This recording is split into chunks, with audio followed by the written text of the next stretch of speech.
Good day. Yesterday, I discussed the situation in Bakhmut, the fighting that is going on there, and I also discussed reports from an American combatant who apparently had some familiarity with the fighting in Bakhmut, who said that, according to his estimates, the life expectancy of a Ukrainian soldier fighting on the front lines in Bakhmut is around 4 hours. As I said previously, I can't confirm that.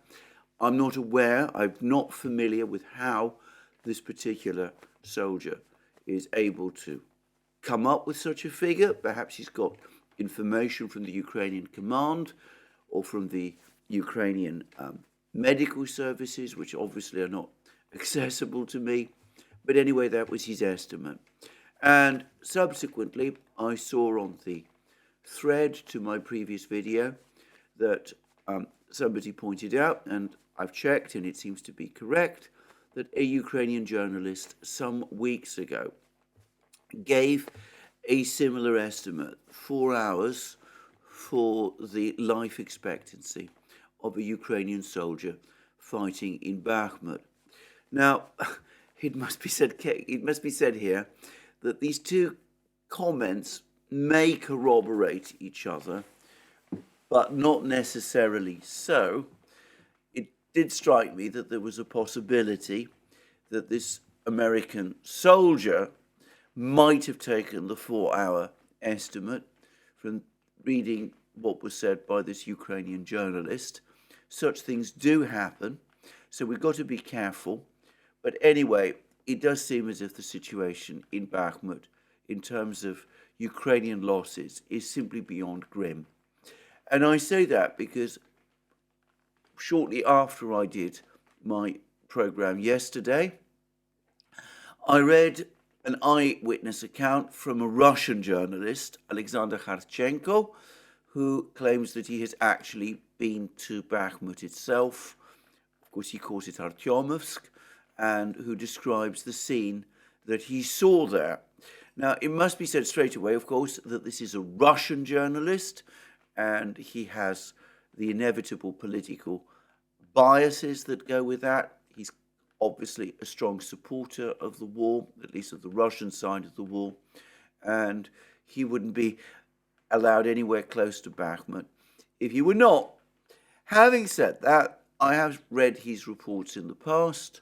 Overall, despite his biases, I think he's a fairly reliable eyewitness of what he sees.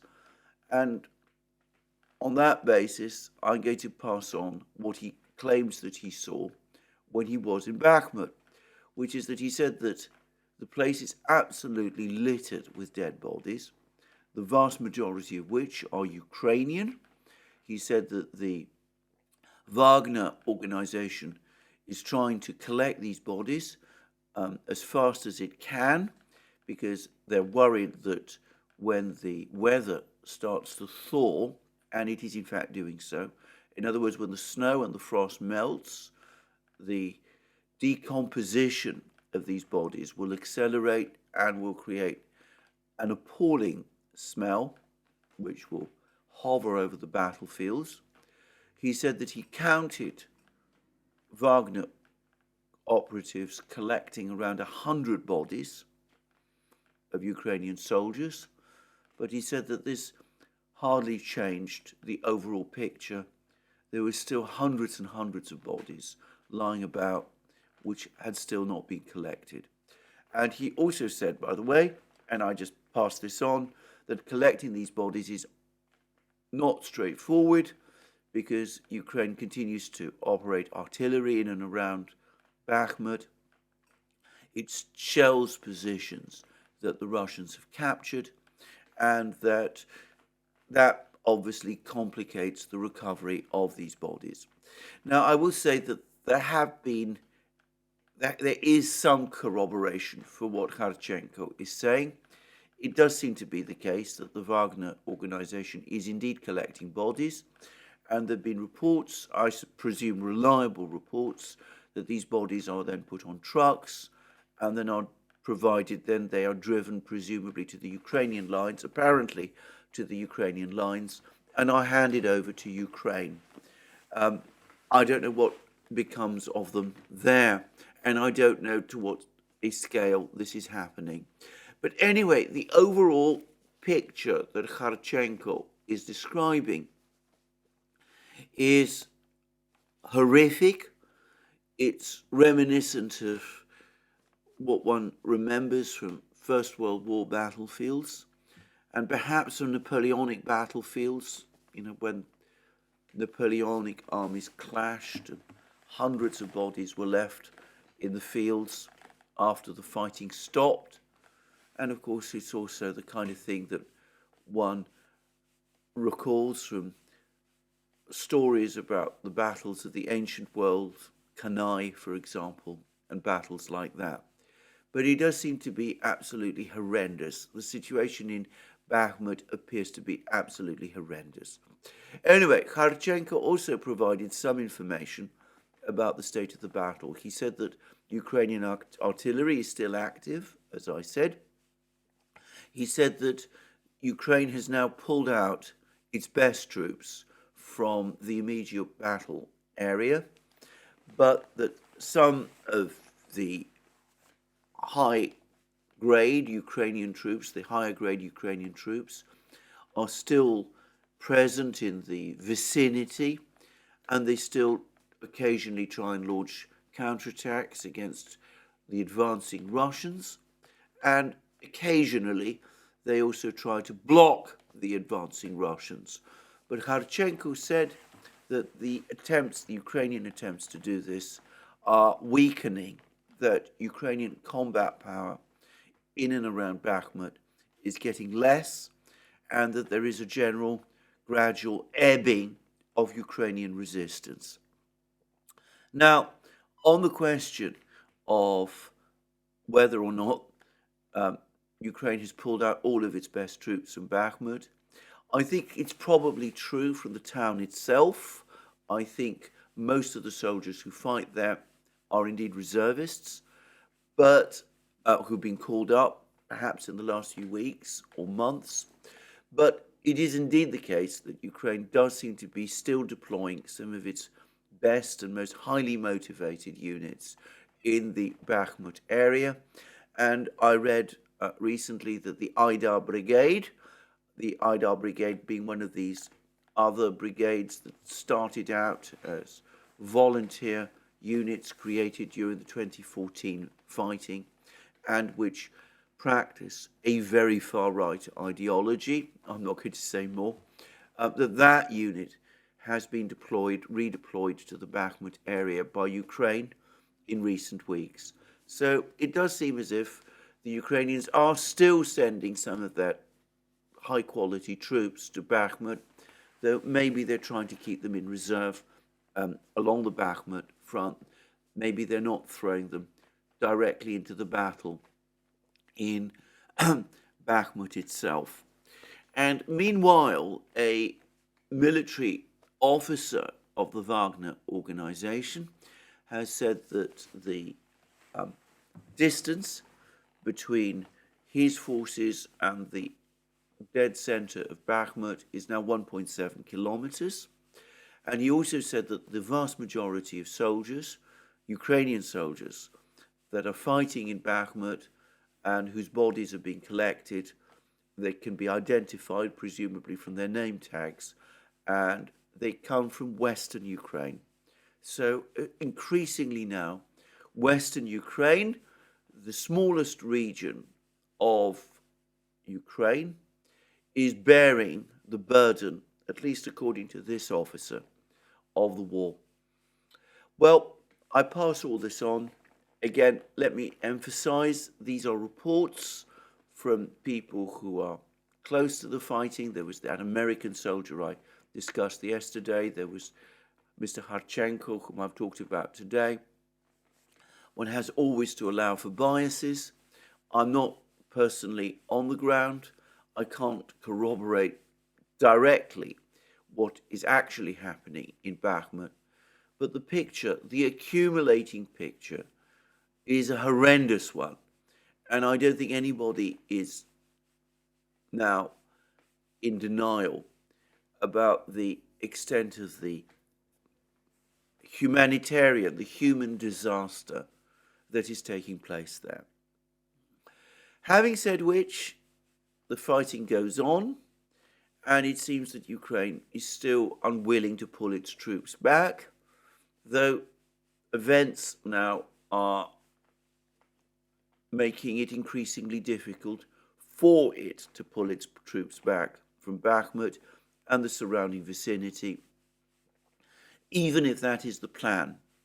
Now, I should say that I've seen a whole cluster of maps, not all of which, by the way, tell the identical story. There's a lot of uncertainty as to what's going on with the southern pincer of the Russian forces. Some show it very close to Ivanivka. Some of them suggest that there's even fighting going on within Ivanivka. Others show the Russian forces some distance from Ivanivka. That's the village the Russians call Krasnoye, which sits astride one of the main roads leading into Bakhmut from the west. But regardless of what the exact position is there, there's no dispute that the road, that particular road, is now shelled routinely by the Russians. The Russians are well within artillery range of that road, and it's become relatively unusable. And there's only one road now left that can be used, but since the fall of Berchova and Yagodnoye, which I've discussed in my previous programs, that road is now becoming increasingly precarious. And as I discussed in my video yesterday, it seems that the Russian forces, the Wagner assault forces, are now pushing hard towards another place called Homovo. Once they reach that point, this road will be cut, and all the main roads, I suspect asphalted roads, metalled roads as we used to call them, leading into Bakhmut and out of Bakhmut, will be cut. In other words, they will be under Russian control. And in the meantime, the weather has started to change. Now, it's becoming warmer and apparently wetter. There was quite a lot of snow in the Bakhmut area a few days ago, but apparently that's now melting, and it's having consequences for the development of the battle there. And I've already discussed how there's now an urgency about trying to collect the bodies before the thaw sets in and they start to decompose, creating, well, unbearable smells. But of course, more practically, from the point of view of the Ukrainian defenders, it seems that many of these country lanes and fields that people have been talking about as remaining access points for the Ukrainian forces in Bakhmut, the ground is now becoming softer, and I'm not going to say that all of these lanes are now becoming unusable. For all I know, some of them are asphalted, though I suspect in this part of the world, some of them are also dirt roads. But anyway, one way or the other, there are now reports that it's becoming increasingly difficult to use these roads and to cross these fields because the weather conditions, the softer ground, the dampness is making it ever harder for that to happen. So I've already discussed in previous programs why I've felt that this idea of keeping Bakhmut supplied, the Ukrainian forces in Bakhmut supplied with weapons and ammunition and fuel and food across these dirt roads and fields, these country lanes and fields, I thought that this was hardly practical. We now see some of the problems which are starting to surface, and I suspect that before long they're going to get worse and worse. So an absolutely horrendous situation in Bakhmut. And going back to those maps that I was talking about, it's now quite clear that the Russian pincers, the ones from the north and the one from the south, regardless of how close to Ivanivka and Chasov Yar the one to the south actually is, even the maps that are coming from Ukraine are starting to show the two pincers gradually closing around Bakhmut. In other words, we're now looking at a strong prospect of a cauldron emerging. And if you look at the map and you look at where many of these Ukrainian units that have been defending Bakhmut are situated, it does seem that many of them are located immediately to the west of Bakhmut itself, and the pincers are clearly intended to close around them as well. So a grim picture altogether in Bakhmut. I would say actually a disastrous one. And I'm going to go back now briefly and touch on this thing that I've been constantly, every single person who's been discussing the fighting in Bakhmut comes up against these sort of comments occasionally, which is that it doesn't seem very impressive if the Russian army has taken 7 months to capture a small place like Bakhmut. Well, perhaps, or perhaps not. It seems to me a far more valid question, a far more proper response to the fighting in Bakhmut is to say that yes, the Ukrainians were able to hold back the Russians in Bakhmut for 7 months, but at what price? Was the price that Ukraine is paying, these bodies that litter the landscape, these enormous casualties that even Ukrainian sources acknowledge, these enormous casualties which the BND, the German intelligence agency, was warning the Bundestag about a short time ago. Is it worth it? Has Ukraine lost more than it has gained? And I'm talking now purely in terms of military calculus. I'm not putting into account the humanitarian aspects of this war. Has it lost more than it gained by holding on to Bakhmut for so long? Well, I'm not a military person, but I would say that no delay in the fall of a town like Bakhmut could possibly be worth the price that Ukraine is paying for it. That's my own personal view. Others are free to take a different view, but anyway, that is my view. Now, moving on from Bakhmut, I said that there's fighting going on principally in 2 other places. One is Vuhledar in the south. The other is the Kremenaya, Svatovo, Liman, Kupiansk area. Before I touch on what's going on there, I would say that it's just possible, that yet another area of fighting has now been added to those.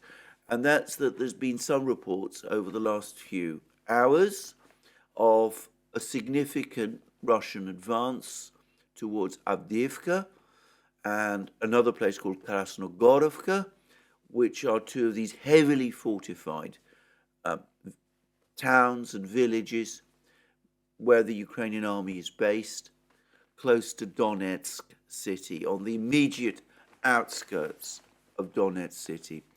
Krasnogorovka, by the way, is where much of the Ukrainian artillery that has been shelling Donetsk city appears to be based. Now, it seems there were reports that the Russians have achieved some kind of breakthrough in this area over the last couple of hours. That's not really confirmed. I'm not sure that these reports are reliable, but there's been a lot of internet chatter about it. We'll just have to wait and see whether it is true.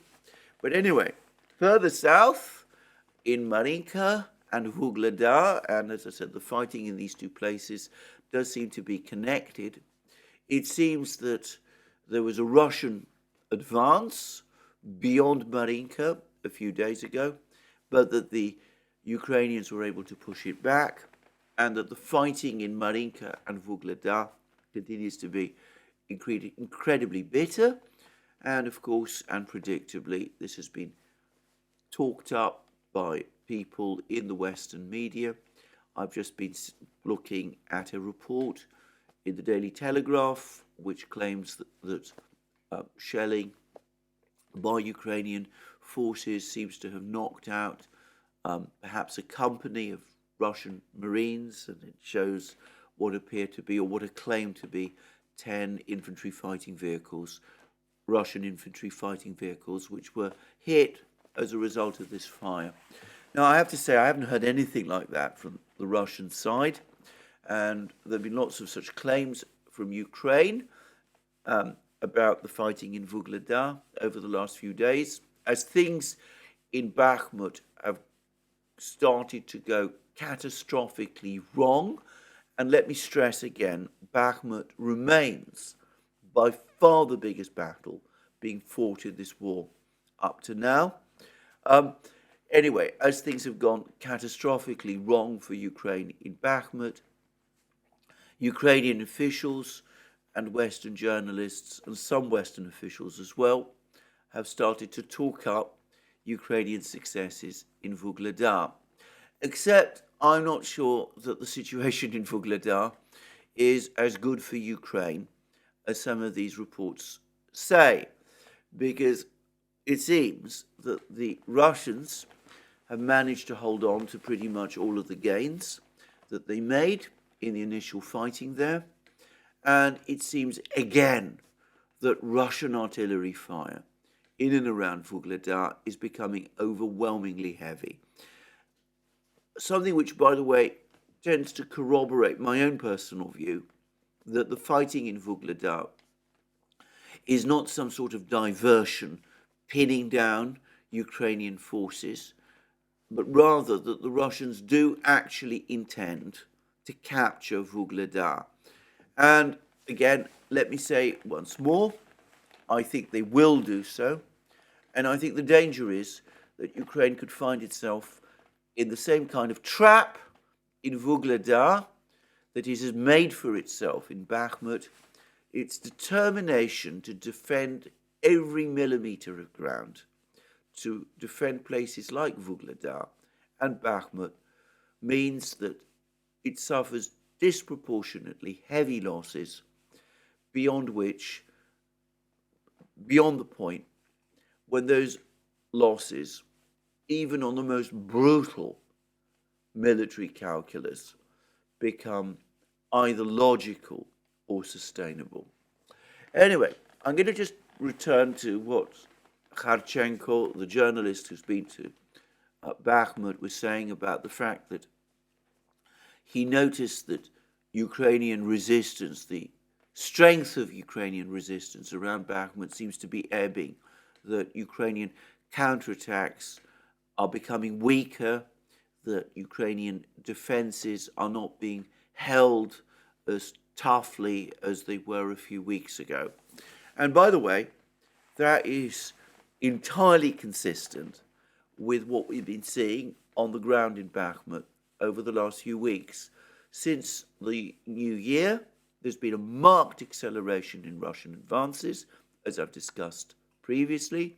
We had Bakhmutsky captured, Solidar captured, Krasnaya Gora, Paraskovyevka, now Berkhova, Yagodnoye. There's reports of other places in and around Bakhmut being captured, all in the north. There was Opytnoye, Klesheyevka, and the Russians are now, as I said, either in Ivanivka or very close or pushing towards it, whatever. And so we can definitely see that there's been a significant increase in the tempo of Russian advances in Bakhmut, in the area of Bakhmut, over the last 2 months. And it seems that something similar may be starting to happen in the Svatovo-Kremenaya area specifically. Now, I've given some reports, I've discussed reports from Russian reporters on the ground, a person called Starsha Eddie, Old Eddie, as somebody pointed out to me, that's what it basically means. He's a rather colourful, but again, reliable Russian journalist, if one allows for his particular biases. And he was talking about the fact that Russian activity in the Svatovo-Kremenaya area is essentially defensive, that the Russians have been probing forward, capturing odd hills, positions, Ukrainian positions, but that they're not really engaging in any all-out offensive in this area. But there's now been another report from Kremenaya, from the area around Kremenaya, and it's very similar to the one that came from Kharchenko in Bakhmut. It said that the strength of Ukrainian resistance seems to be gradually ebbing. The Ukrainians are still fighting. They're still providing an organized resistance. We're certainly not talking about any collapse or any kind of rout or anything like that. But the Russians are finding that the fighting is becoming easier, that it's becoming easier to advance against Ukrainian forces, that Ukrainian counterattacks are not pressed with the same energy as they used to be, and overall that the situation on the battlefronts is, on that particular battlefront, seems to be shifting towards the Russians as well. And it's difficult, it seems to me, to doubt that the factors that are underpinning all of this are firstly these enormous casualties that Ukraine has absorbed. Again, there's massive amount of discussion as to how heavy those are, but I've seen suggestions that perhaps as many as 100,000 Ukrainian soldiers have been killed. Others put it higher than that. I've seen figures that put it much higher than that. But as I said, it's difficult to give any precise estimate.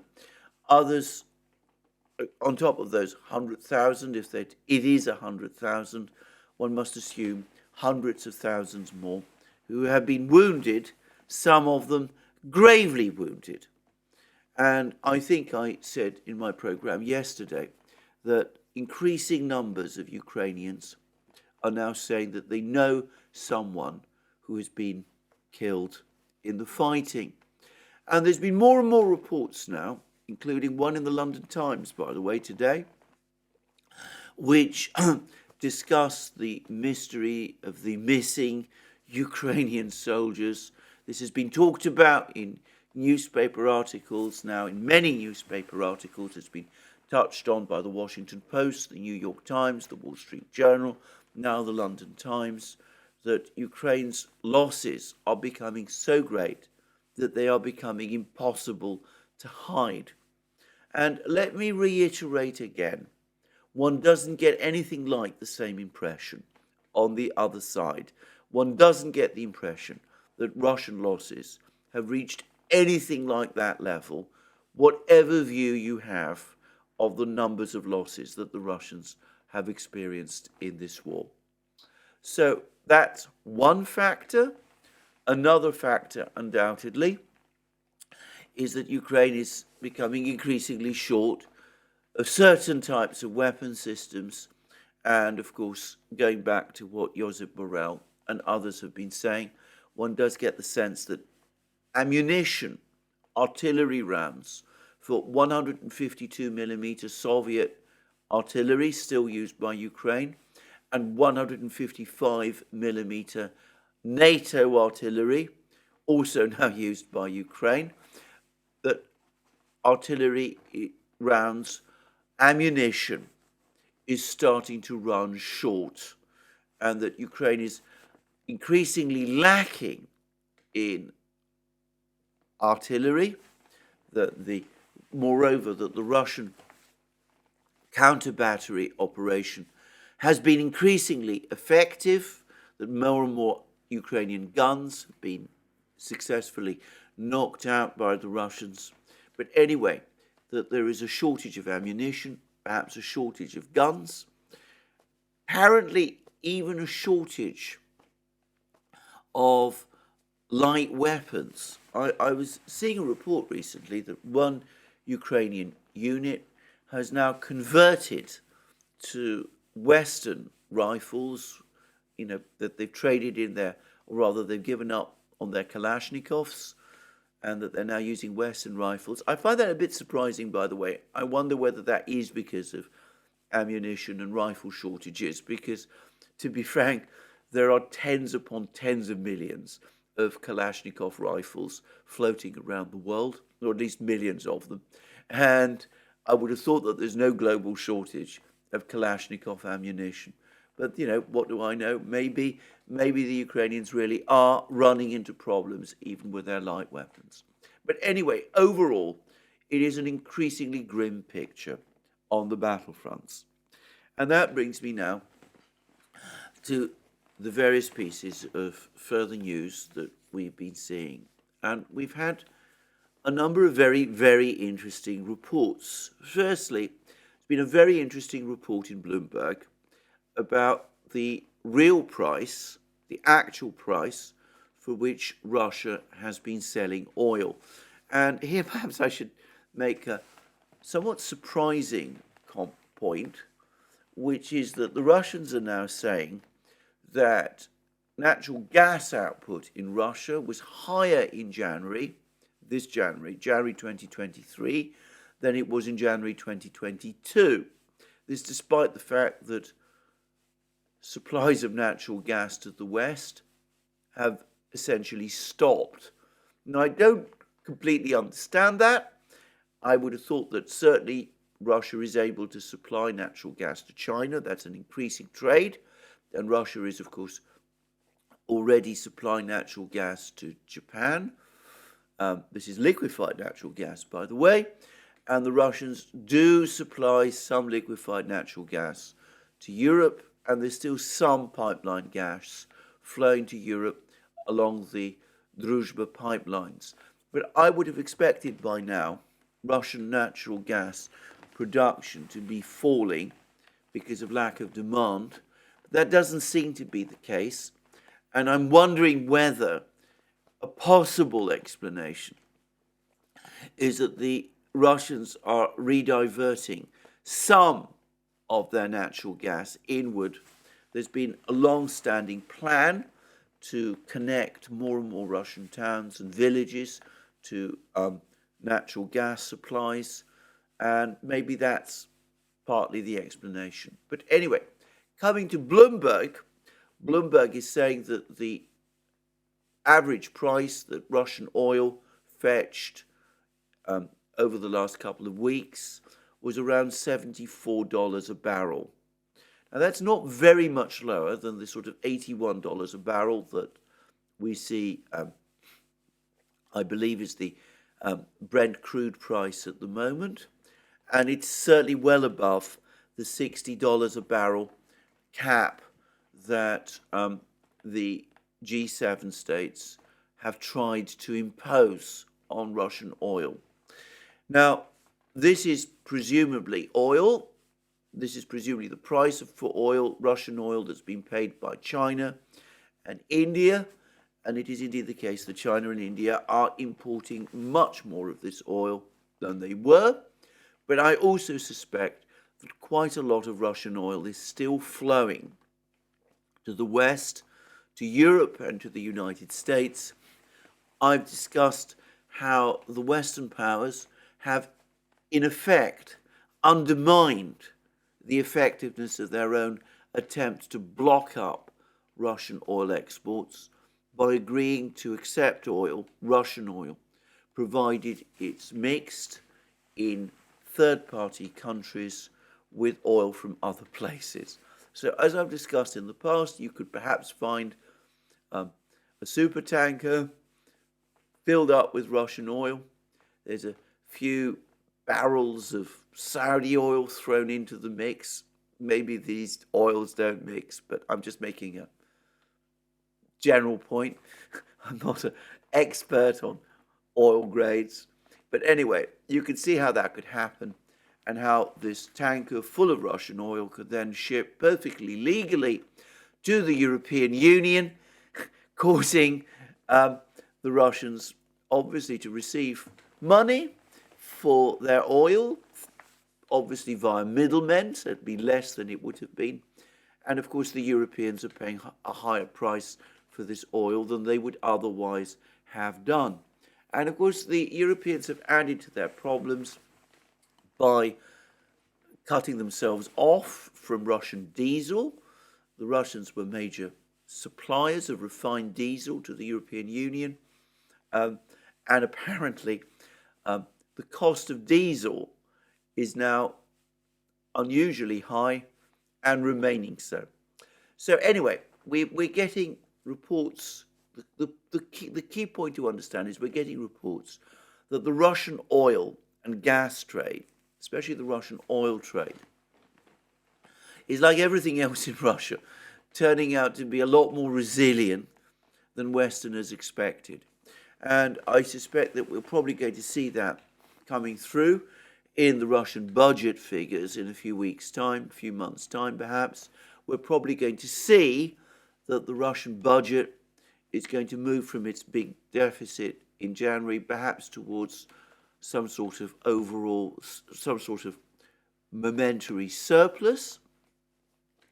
The Russian finance minister, Anton Siluanov, has said that Russia expects that it will have an overall budget deficit of around 2% of GDP this year, which of course is something that Russia would have no difficulty financing and which directly contradicts some of those very overdramatic claims about the state of Russian finances made from that 1 month's deficit in January. Anyway, let's move on. So we have a situation where the Russian economy is looking fairly stable.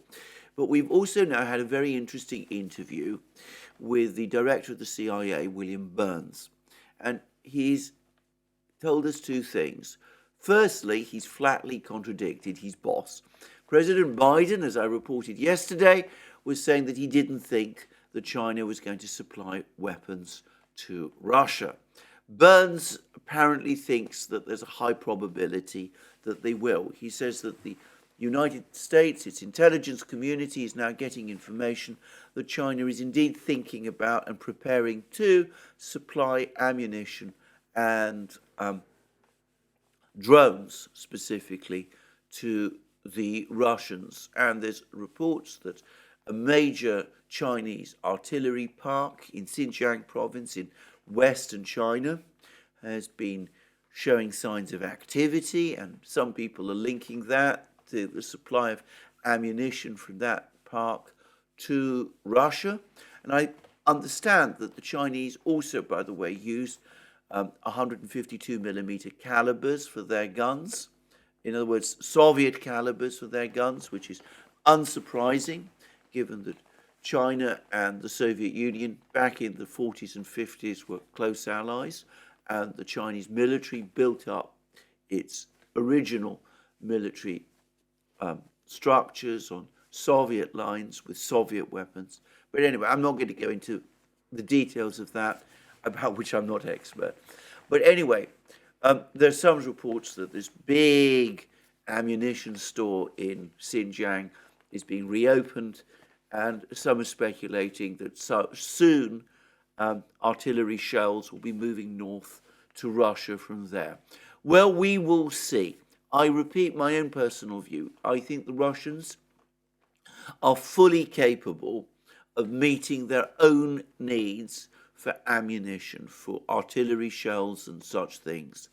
Where the Russians have themselves admitted to shortages, and this is a long-running matter, it's been discussed at many levels, including by Putin himself, and this is a public discussion, where the Russians have admitted to weaknesses, to shortages, is not in ammunitions, not in tanks, it is in drones.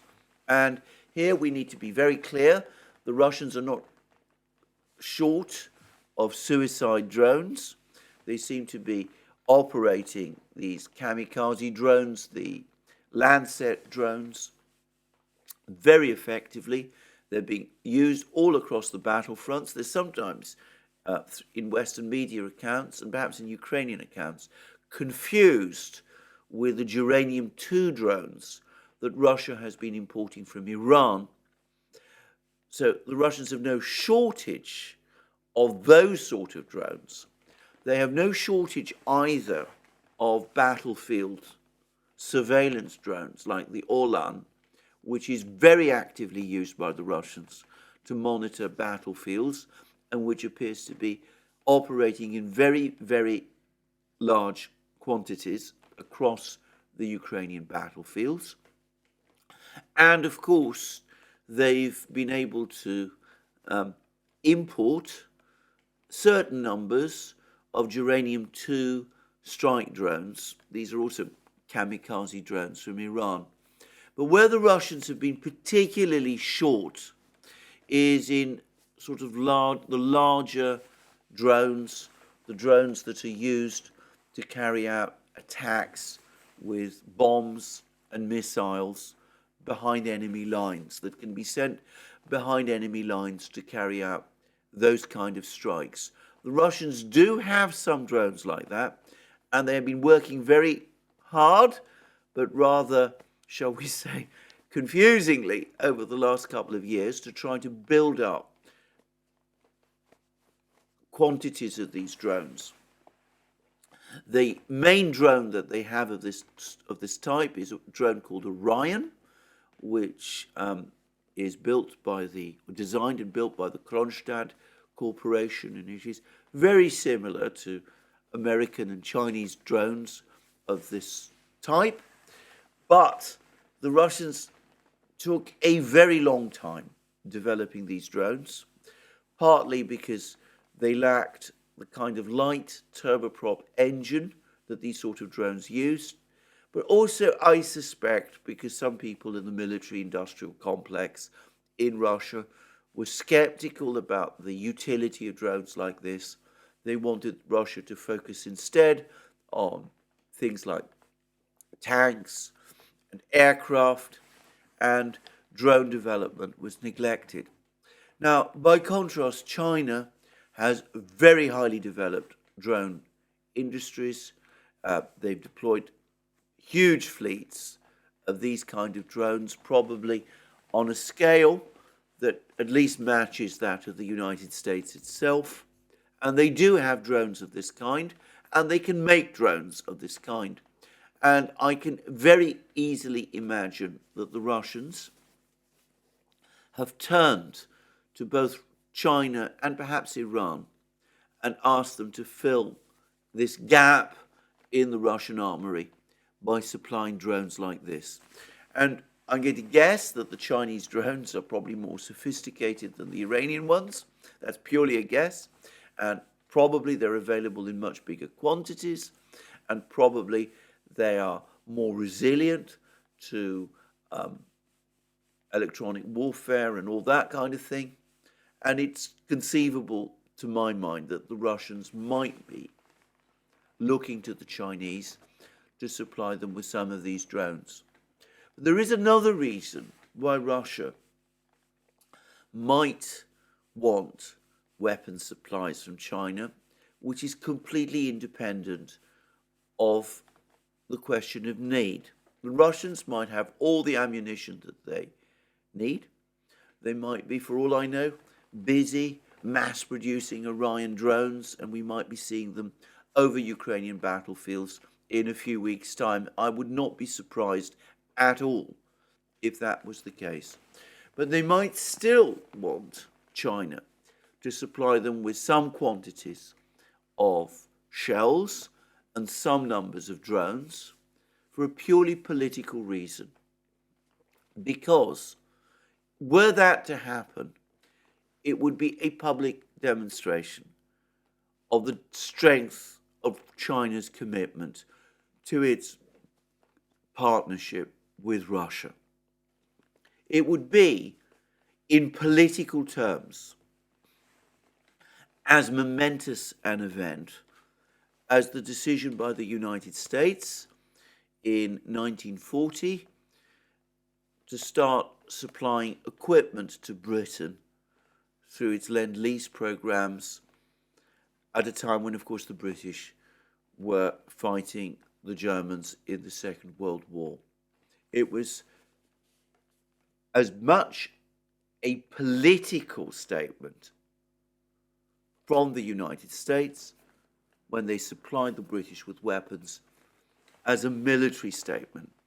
It meant that the United States, though still avowedly neutral, was siding with Britain in the war against Germany. And of course, as we know, by the end of 1941, they were actually straightforwardly military allies.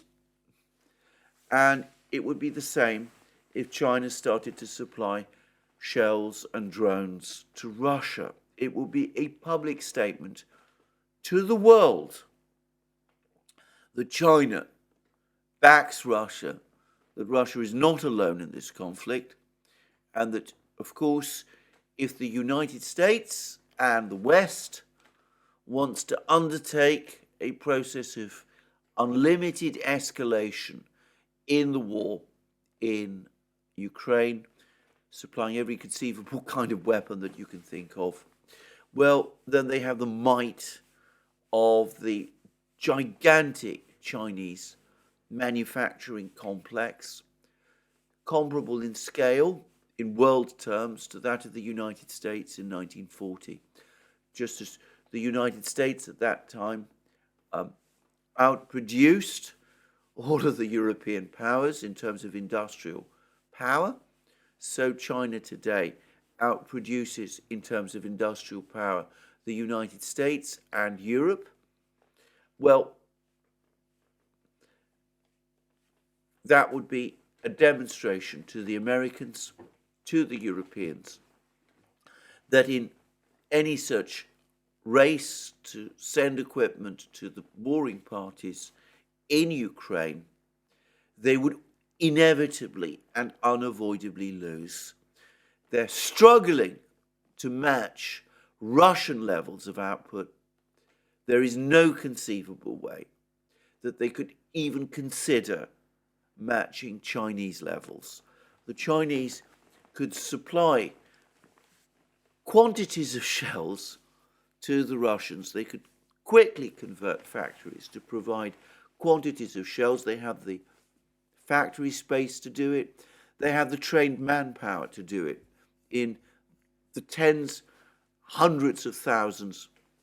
And they could do that very quickly and without even catching breath. Much as the United States, it was effortless.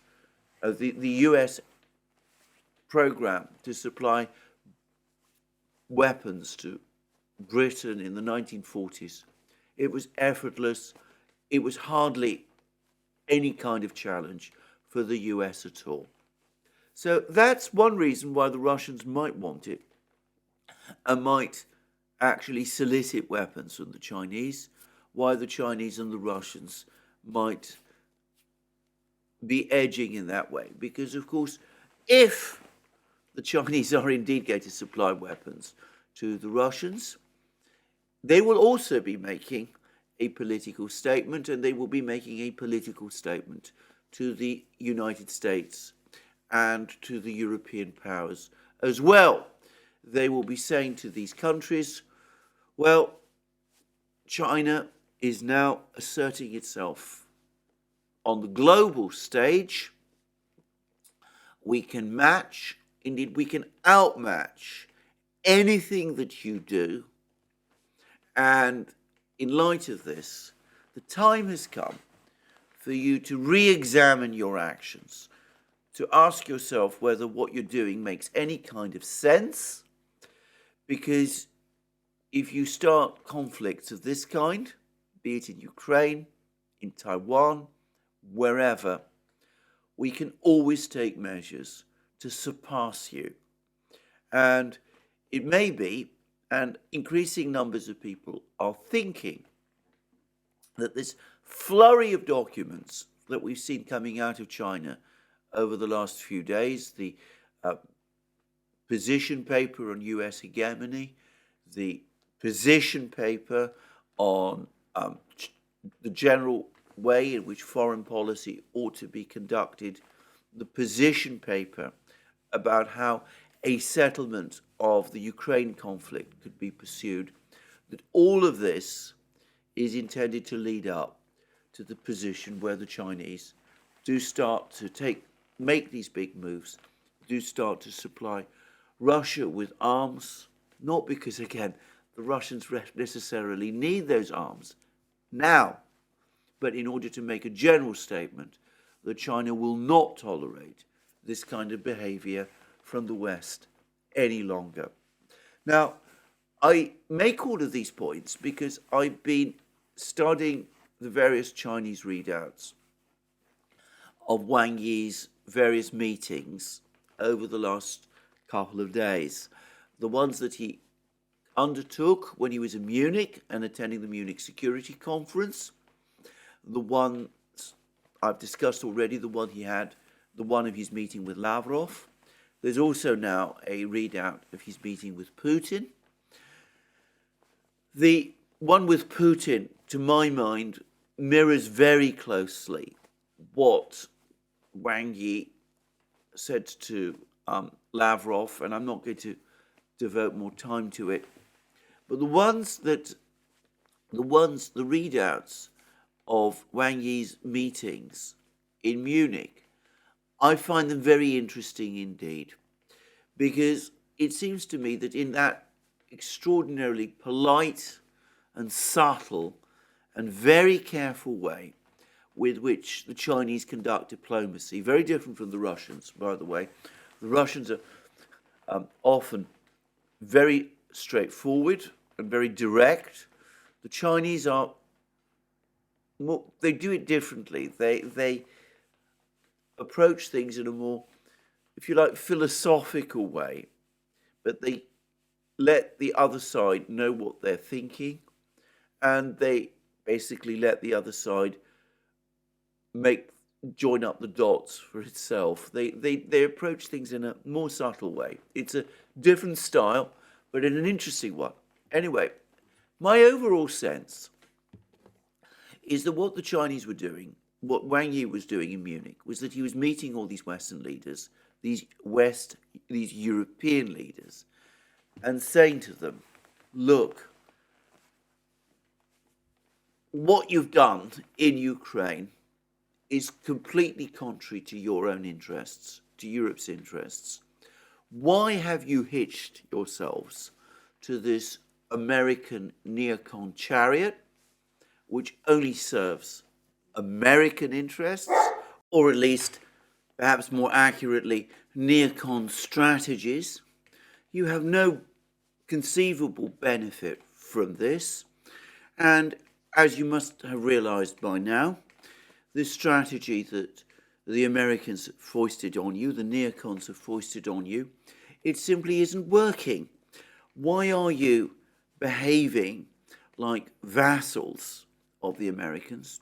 Isn't it time that you started to assert yourselves, to behave more independently of the Americans, and started to take steps that are more in your interests and in Europe's interests, as opposed to the interests of the neocons in the United States?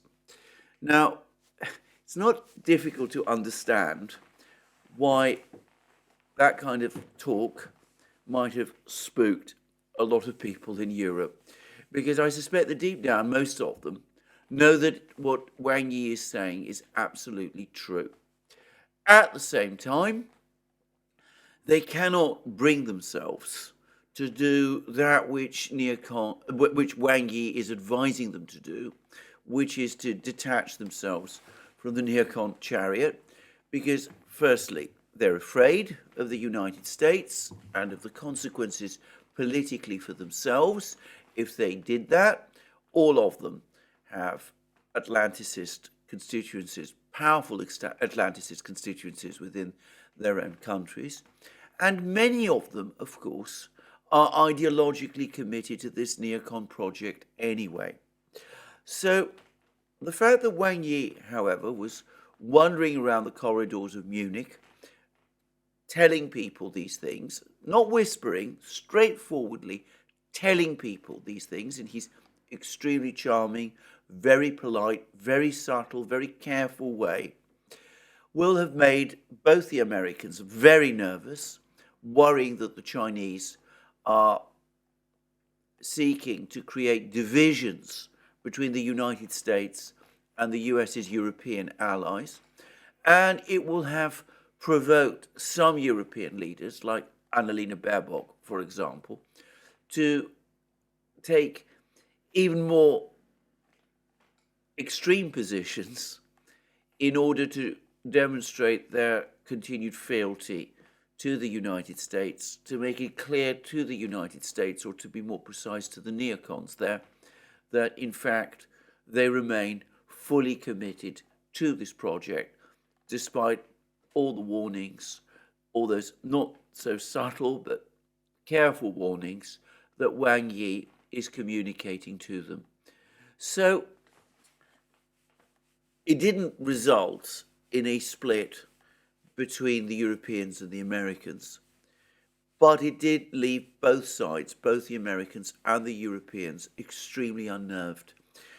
This doubtless explains this extremely difficult and edgy encounter that Blinken had with Wang Yi, which all the reports suggest did not go at all well. And it also no doubt explains why the European leaders themselves came away nervous from the meeting in Munich. Because deep down, even if they can't admit it, as I said earlier, they are all aware of the enormous reality of Chinese industrial power. And they find themselves in an industrial war of a kind that they never imagined themselves to be in. And they know that in an industrial war, such as this, of the sort that the Russians are fighting in Ukraine, well, they are struggling to match the Russians. But if the Chinese step in, they have no hope. And in terms of Germany and some of the other European powers, they also, I'm sure, understand that if there is a sanctions war with China, the consequences economically for them, for the European states, will be ruinous, will be absolutely catastrophic economically. And that is something that their societies are probably not ready for either.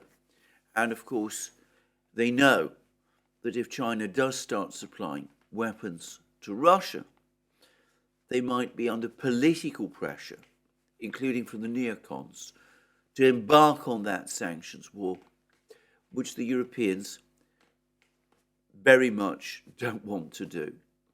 So one could see why Wang Yi had the enormous effect in Munich that he did, and why these rumors of Chinese arms supplies to Russia have been so unsettling.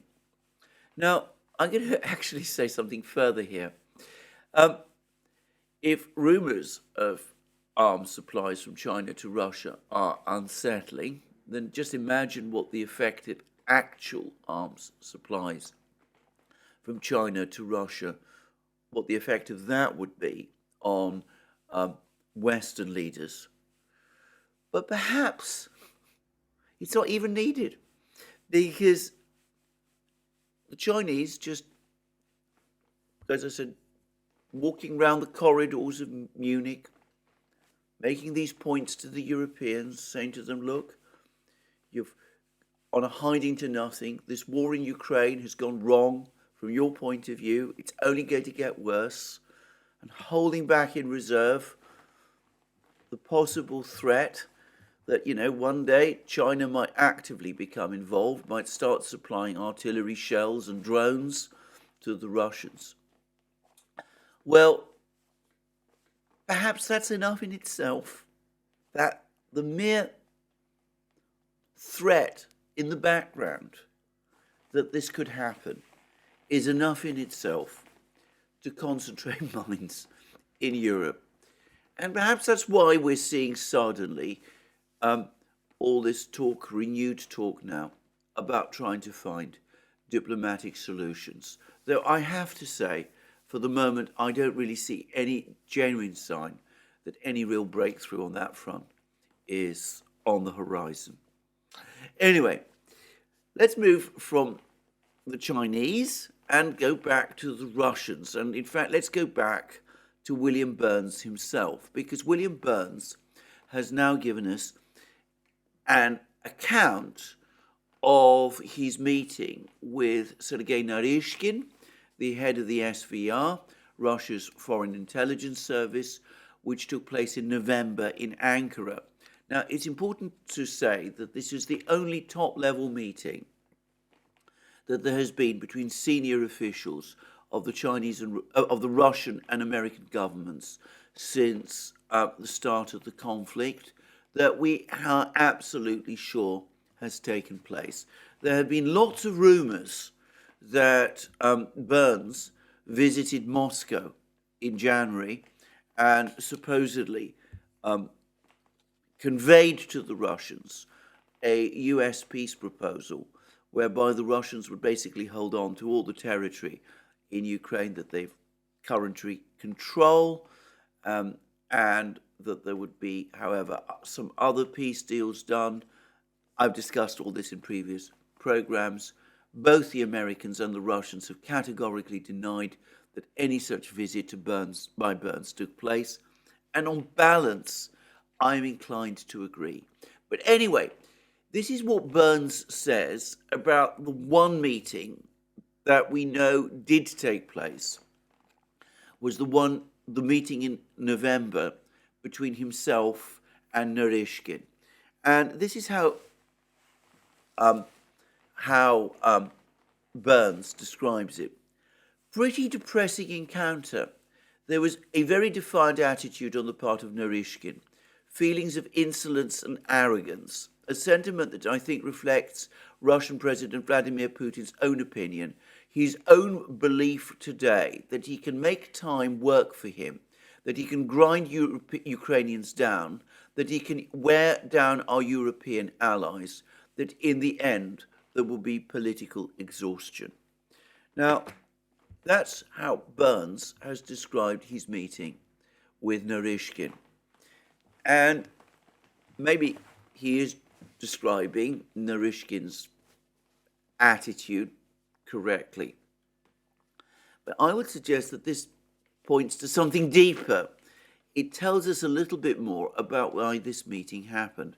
Now, note that it happened in November, and this happened after that Ukrainian offensive in Kharkiv region.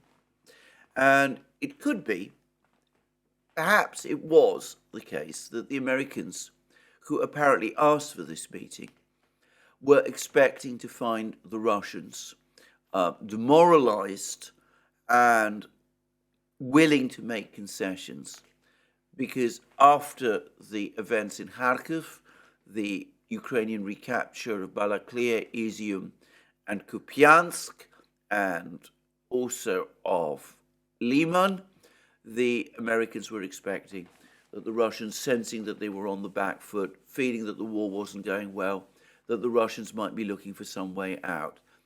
And, of course, what happened instead was that they found Naryshkin, obviously, immovable on all of Russia's key points. And, of course, what Burns is saying, his discussion of Russian conduct, of Naryshkin's conduct, defiant attitude, insolence and arrogance, all that kind of thing, perhaps reflects more Burns' own disappointment and perhaps dismay at finding the Russians in that kind of mood, then it reflects accurately the way in which Naryshkin himself acted. Instead of a deflated, demoralized, worried, distracted Naryshkin, anxious to find some kind of way out of the crisis, what Burns found instead was a strong, confident Naryshkin feeling that things were going his way, Russia's way, and that the Russians were, as Burns basically says, successfully grinding the Ukrainians down, which has been their objective in the war all along. So I think that's indicative, and perhaps it explains something further, because a short time later, as we remember, Jake Sullivan went to Kiev and he had meetings with Ukrainian officials there, and apparently he again told them that US support for Ukraine might not be unlimited, that there might be a point where it has to be, it must end. But we also hear that he urged Ukraine, in fact, he basically strong-armed the Ukrainian command, high command, General Zaluzhny, and all those people, to resume the offensive in Kherson region. The Ukrainian military seemed to be very skeptical about this offensive. They were suffering very heavy losses over the course of it. They seem to have had doubts that Kherson itself was a worthwhile objective. And if so, they've turned out to be right. Ukraine has suffered enormous losses in recapturing Kherson city and Kherson region on the west bank of the Dnieper River, and they've achieved none of their great strategic objectives by doing so. And they find that the Dnieper has become an enormously powerful barrier between themselves and the Russian military, so that Russian defensive positions in this part of Ukraine are actually stronger now than they were before the Kherson offensive was resumed in the way that Jake Sullivan apparently insisted. But one wonders whether perhaps the reason for that was that with Burns coming back and telling the team in the White House, Biden, Sullivan himself, Blinken, Nuland, that far from the Russians feeling like they were losing, they seemed, on the contrary, confident that the events in Ukraine were going in their direction. That it's perhaps unsurprising, given the mentality of this group that I've just been talking about, the group that, according to Seymour Hersh, was behind the attack on the Nord Stream pipelines, why they might have then gone ahead and decided that in that case they needed to put more pressure, as they thought, on the Russians, which is why they pressed Ukraine to resume its Kherson offensive. And of course what's happened since is that the Kherson offensive has come and gone. It hasn't changed the strategic picture. It's weakened Ukraine's forces even further. And the response, therefore, has been to double down. We've had tank deliveries. The Germans were strong-armed into agreeing to them. And talk of all kinds of other weapons being supplied to Ukraine. And the same team that pressured Ukraine in November to launch or relaunch the Kherson offensive is now telling Ukraine the same thing, to launch another offensive, this time this spring, again in the hope that this time that offensive will achieve what the Kharkiv and Kherson offensives failed to achieve, which is persuade the Russians to talk and to agree some kind of settlement of the Ukraine crisis on American terms. And I think this time the doubts from all parties about the prospects of this offensive are much greater than they were with the two previous offensives in the autumn. And this, together with all those Chinese moves, explains the nervousness, as of course does the news of the disaster that Ukraine is experiencing in Bakhmut. Well, let's just go back to what Burns said about what he thought that Naryshkin's attitude was, about how Naryshkin and the Russians supposedly think that the Russians can wear down the Europeans, that in the end there will be political exhaustion. Well, there is some evidence of this. And it's happening not just in Europe, it's happening now in the United States. The decision to send tanks to Ukraine seems to have crystallized feeling in Germany that there should be less involvement by Germany in the war.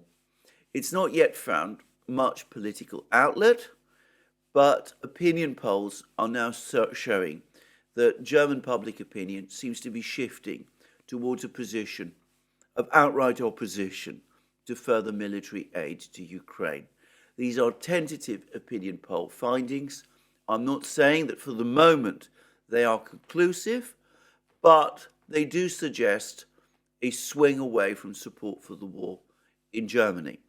And we're now starting to see more protests in various German cities. There's a very bizarre one going on in Berlin. Somebody had the bright idea in Berlin to plant a destroyed Russian tank, a broken Russian tank, on a plinth opposite the Russian embassy.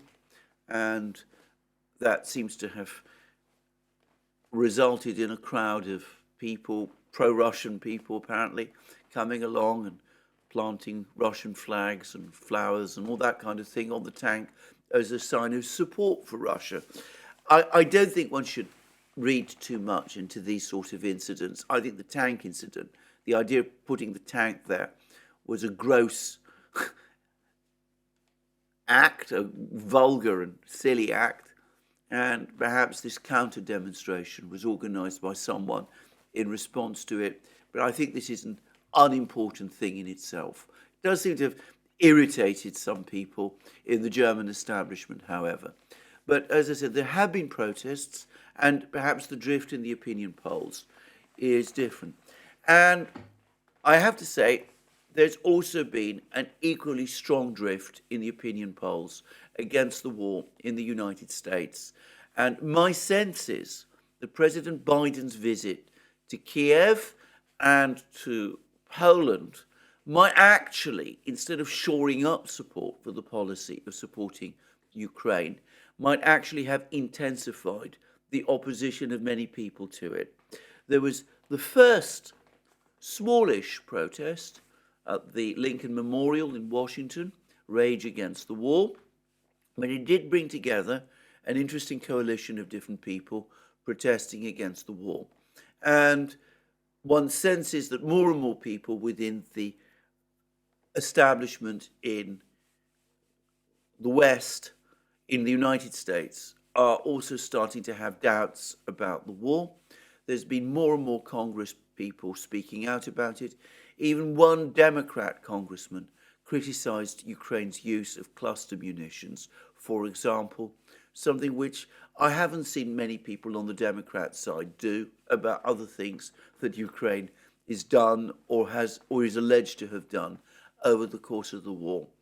And I would add that at the same time, or a couple of days after the rally at the Lincoln Memorial, something fairly similar happened in London.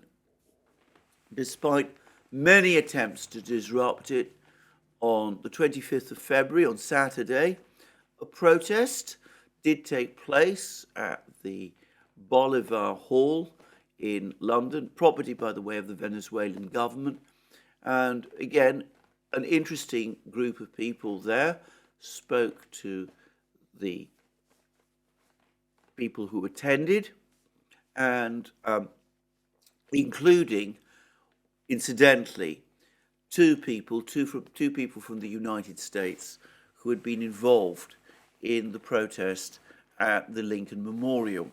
And I ought to say that I attended the event in London, and I was surprised at the turnout, which was significantly larger than I'd imagined, given the extent to which this meeting had been disrupted. There'd been the attempts that had been made to disrupt it. So we're starting to see the first glimmers of protest, if not perhaps on the street exactly, but in halls. People are coming together and talking out. And in Germany and the United States, sentiment, public opinion, appears to be shifting against the war, if what the opinion polls tell us is true, as I strongly suspect that it is. So I'm not going to look too far. Protests are important and they need to happen. But as was the case way back in the 1960s, over Vietnam, it is doubts within the elites that ultimately decide policy, or so it seems to me. Though, of course, protests on the streets can feed and strengthen those doubts and can make people within the elites start thinking again about a policy that is visibly failing. So anyway, we will see what happens. Personally, I was encouraged by the event in London. I was pleased that it took place. I was, as I said, very, very pleasantly surprised by the size of the turnout, by the organisation of this event, hurriedly put together under intense pressure. And also, by the way, that despite all of the talk about threats that had been made to prevent this event happening, there were actually no counter-protests at all. There wasn't a single protester who was protesting against the event happening. So I do think that sentiment is perhaps shifting against the war. And coming back to what Burns said about Narishkin, I don't know to what extent Narishkin believes, or Putin believes, that the Russians can exhaust the West. But the fact that Burns talks in this way suggests that he and this tiny group of people in Washington who are making all the decisions, that they are worried about that. And the events of the last few days will doubtless make their worries even greater. Well, that's me for the day. There's no doubt a lot more going to happen over the next few days, weeks. We'll see what the Chinese do. We'll see if there are any arms supplies from China to Russia. We'll see whether we get more information about Xi Jinping's visit to Moscow, which is now definitely apparently on the horizon. And by the way, as I've been making this video, there have been more reports that General Zaluzhny, the commander of the Ukrainian military, has now had an urgent meeting with President Zelensky, discussing the crisis in Bakhmut and telling Zelensky that the situation in Bakhmut is now utterly critical, that the roads, the country roads, and the fields are now basically closed for use because of the weather conditions, and that a situation of encirclement is now almost upon us. Well, there we are. That's me for the day. More from me soon. Just to remind you, you can find all our videos on our various platforms: Locals, Rumble, BitChute, ODYSEE, Rockfin, and Telegram. You can also support our work via Patreon and Subscribestar, links under this video.